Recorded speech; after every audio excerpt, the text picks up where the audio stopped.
మాట. అది కేవలం నీ శబ్దం కాదు, అది నీ స్వభావానికి అద్దం. నీ మాటలోనే నీ విలువ కనిపిస్తుంది. నీ మాటలోనే నీ భవిష్యత్తు దాగి ఉంటుంది. ఒక్క మాటతో నువ్వు స్నేహం పెంచవచ్చు, ఒక్క మాటతో శత్రుత్వం సృష్టించవచ్చు, ఒక్క మాటతో ప్రాణం నిలబెట్టవచ్చు, ఒక్క మాటతో మనసును చంపవచ్చు. మిత్రమా, మాట అంటే నీ వ్యక్తిత్వం. డబ్బుతో అందరినీ కొనలేవు, పదవితో అందరినీ ప్రభావితం చేయలేవు, కానీ నీ మాటతో మాత్రం ఎవరినైనా గెలుచుకోవచ్చు. నీ మాటలో అహంకారం ఉంటే, నీ ముఖంలో నవ్వు ఉన్నా కూడా జనాలు నీకు దూరంగా ఉంటారు. నీ మాటలో నిజాయితీ ఉంటే, నీ దగ్గర ఏమీ లేకపోయినా జనాలు నీ వెంటే నడుస్తారు.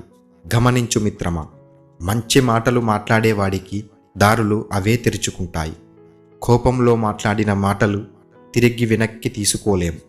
అవమానిస్తూ మాట్లాడిన మాటలు క్షమించమని అడిగినా వాళ్ళు ఆ మాటలను మరిచిపోలేరు.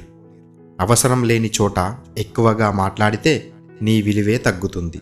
ప్రతి చోట నీ అభిప్రాయం చెప్పాల్సిన అవసరం నీకు లేదు. కొన్నిసార్లు మౌనం 1000 మాటల కంటే బలమైనది. మిత్రమా, గొప్పవాడు ఎప్పుడూ తక్కువగా మాట్లాడతాడు, కానీ బలంగా మాట్లాడుతాడు. అతని మాటలో అవమానం ఉండదు, అవసరం మాత్రమే ఉంటుంది. అతని మాటలో అహంకారం ఉండదు, ఆత్మవిశ్వాసం మాత్రమే ఉంటుంది. నీ మాట ఎవరినైనా వెనక్కి లాగేలా ఉంటే నువ్వు ముందుకు వెళ్ళలేవు. నీ మాటలో నిజం ఉండాలి, గౌరవం ఉండాలి, నియంత్రణ ఉండాలి. అవసరం ఉన్నప్పుడు మాత్రమే అవి బయటకి రావాలి. ఏదైనా మాట్లాడే ముందు, ఇది నాకు అవసరమా, ఇది ఎవరినైనా బాధ పెడుతుందా, ఇది ఎవరికైనా ఉపయోగపడుతుందా, ఈ 3 ప్రశ్నలకు సమాధానం అవును అయితేనే మాట్లాడాలి. మాటతోనే చాలామంది జీవితాలు మారుతాయి. నీ మాటే నీ బ్రాండ్, నీ మాటే నీ గుర్తింపు, నీ మాటే నీ భవిష్యత్తు. ఈరోజు నువ్వు నీ మాటను మార్చుకుంటే రేపు నీ జీవితం మారుతుంది. ఎప్పుడూ కూడా నీ శత్రువును నీ మాటతో తయారు చేసుకోకు. నీ జీవితాన్ని నీ మాటతో నాశనం చేసుకోకు.